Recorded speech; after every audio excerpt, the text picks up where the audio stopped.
What happens when a football match turns into a battlefield? Picture this. The air is electric with anticipation, the stadium buzzing with the energy of thousands of fans. The date is set for a World Cup qualifier match, a face-off between two of the most formidable teams in the world of football, Brazil and Argentina. A rivalry steeped in history, the stakes couldn't be higher. Every pass, every goal, every save carries the weight of national pride. On one side, the Brazilians, known for their samba-style football, ready to defend their unbeaten home record. On the other side, the Argentinians, with their tango-like finesse on the field, eager to rewrite history. Fans from both sides, locals and visitors alike, filled the Maracanã Stadium in Rio de Janeiro. Decked out in vibrant team colors, faces painted, flags waving, the atmosphere is more than just a pre-match excitement. It's a simmering pot of passion, loyalty, and competitive spirit. The national anthems play, a symbolic start to the clash of these titans. The tension is palpable, the excitement contagious, but beneath the surface, something else is brewing. As the national anthems played, everyone was on edge, but no one could have predicted what was about to unfold. The harmony of national anthems was shattered by the eruption of violence. As the anthems played, a wave of unrest started to ripple through the crowd. The initial spark, a heated exchange between local and Argentinian fans, quickly ignited into a full-blown clash. It was a scene of patriotic fervor gone awry, where the love for one's team transcended the bounds of civility and respect. The Brazilian police, trained to maintain order in such situations, responded swiftly. They charged into the visiting contingent with batons at the ready. But instead of quelling the chaos, their actions only seemed to fan the flames. The Argentinian fans, far from being intimidated, retaliated by ripping up and hurling seats at the officers. As the violence escalated, a sense of panic took hold of those near the trouble. Fans, caught in the crossfire, fled onto the pitch to escape the fighting. Amidst the chaos, at least one injured fan was seen being taken from the stadium on a stretcher, a stark reminder of the real dangers of such incidents. Meanwhile, the players on the field watched in disbelief. Argentina's goalkeeper, Emiliano Martinez, raced to the rails in front of his team's fans, pleading with the police to stop the violence. The players, many of whom had family members in the affected area, were left shaken, their focus on the game completely shattered. "We saw how they were hitting people," said Lionel Messi, Argentina's captain, after the game. "We couldn't focus on playing the game." It was a sentiment echoed by his teammates. They were footballers, not soldiers. They were there to play a match, not to witness a battlefield. In the midst of chaos, the match was put on hold and the players retreated to the dressing room. It was a moment of pause, a moment to regroup, and perhaps a moment to reflect on the distressing scenes they had just witnessed. The game of football, known for bringing people together on this day, had become a catalyst for conflict.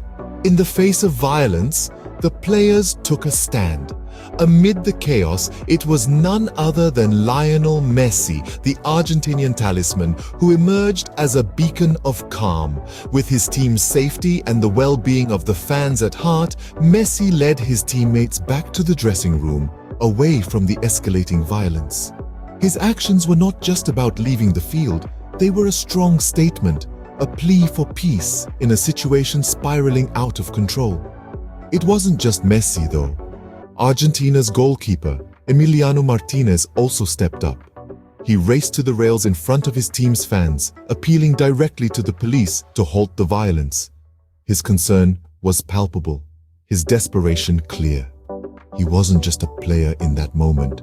He was a man worried for his family, for his fellow countrymen, caught in the turmoil. The players weren't just spectators to the violence, they were deeply affected by it.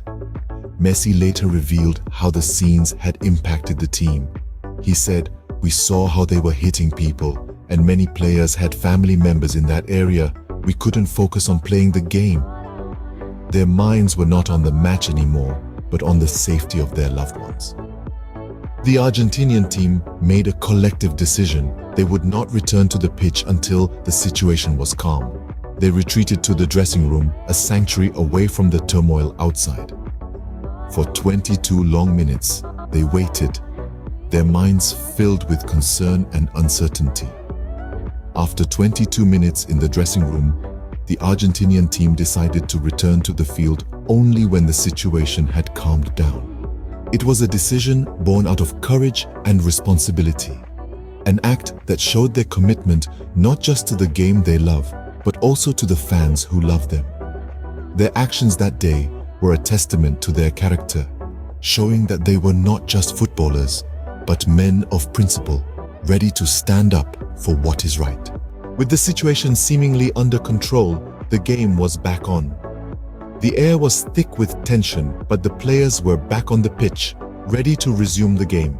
The security detail was significantly heightened around the Argentina fans, a sea of blue and white, their cheers ringing out against the backdrop of a stadium on high alert. The Brazilian fans, undeterred by the earlier scuffle, continued their jeering and applauding, their passion for the game not dampened by the chaos.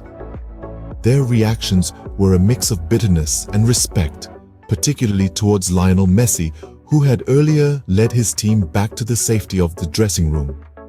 As the game resumed, the players gave their all on the pitch, their focus returning to the ball and the goal. The Brazilian team, despite having the home ground advantage and an impressive record in World Cup qualifying matches, seemed a bit shaken. The Argentinian team, on the other hand, was fueled with a renewed vigor, perhaps spurred on by the earlier events. The pitch was alive with energy, each pass, each tackle, each shot at the goal carrying with it the weight of the earlier incident. The players, however, rose to the occasion, demonstrating why they are considered some of the best in the world. The game saw its fair share of nail-biting moments, with both teams battling it out fiercely. However, it was Argentina who managed to break the deadlock. A second-half goal by Nicolas Otamendi tipped the scales in favor of Argentina, consigning Brazil to their first-ever home loss in World Cup qualifying. The roar from the Argentina fans was deafening, their cheers echoing across the Maracanã Stadium. The Brazilian fans, on the other hand, were left in stunned silence, their jeers replaced by the bitter taste of defeat.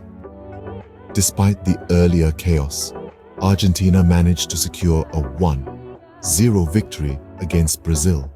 The match, though marred by violence and disruption, was a testament to the resilience of the players and their unwavering passion for the beautiful game. After the dust had settled, the players and fans were left to reflect on the events of the day. Lionel Messi, the heart and soul of Argentina's team, was one of the first to comment on the incident. He took to his Instagram account to celebrate his national team's victory, but his joy was tinged with disappointment and concern over the violence that had erupted in the stands. Messi's words echoed the sentiment of many. This team continues to make history. Great victory at the Maracanã, although it will be marked by the repression of the Argentina fans once again in Brazil. This madness can't be tolerated, and it has to end now. His condemnation of the violence and his call for an end to such incidents was a powerful statement from one of football's most respected figures. The repercussions of the event were felt far and wide. The world of football was quick to respond, with many expressing their dismay and concern. Fans from both Argentina and Brazil, as well as the wider global football community, voiced their shock and sadness at the scenes that had unfolded. The match, which should have been a celebration of the beautiful game, had instead been marred by violence and chaos. The Brazilian Football Confederation and the Argentinian Football Association were left with the task of dealing with the aftermath. The authorities were faced with the challenge of ensuring that such an incident would not be repeated in the future. This event served as a stark reminder of the importance of maintaining safety and security at football matches, for the sake of the players, the fans, and the integrity of the game itself. The match, which saw Argentina secure a historic victory over Brazil at the Maracanã, should have been remembered for the skill and passion displayed on the pitch. Instead, It will be remembered for the scenes of violence that erupted in the stands. It serves as a reminder that while football has the power to unite, it also has the potential to divide. In the end, the match will be remembered not for the result, but for the violence that marred it. So, what can we learn from the events that unfolded during the Brazil versus Argentina match? Firstly, the players' reaction to the violence was a testament to their professionalism and commitment to safety.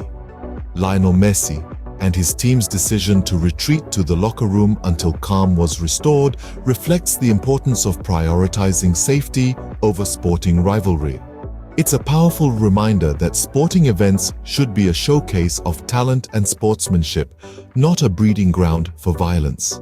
Secondly, the incident underscores the crucial role of security in maintaining order during such high-stakes events. The swift response of the police, despite the challenging circumstances, helped prevent the situation from escalating further. This serves as a stark reminder that adequate security measures are not a luxury, but a necessity at any sporting event. Finally, the implications for future matches are clear. Stricter regulations and enforcement are needed to prevent such outbreaks of violence. Sports authorities worldwide must take this incident as a wake-up call to review and enhance their security protocols. The question remains, how can we prevent a football match from turning into a battlefield?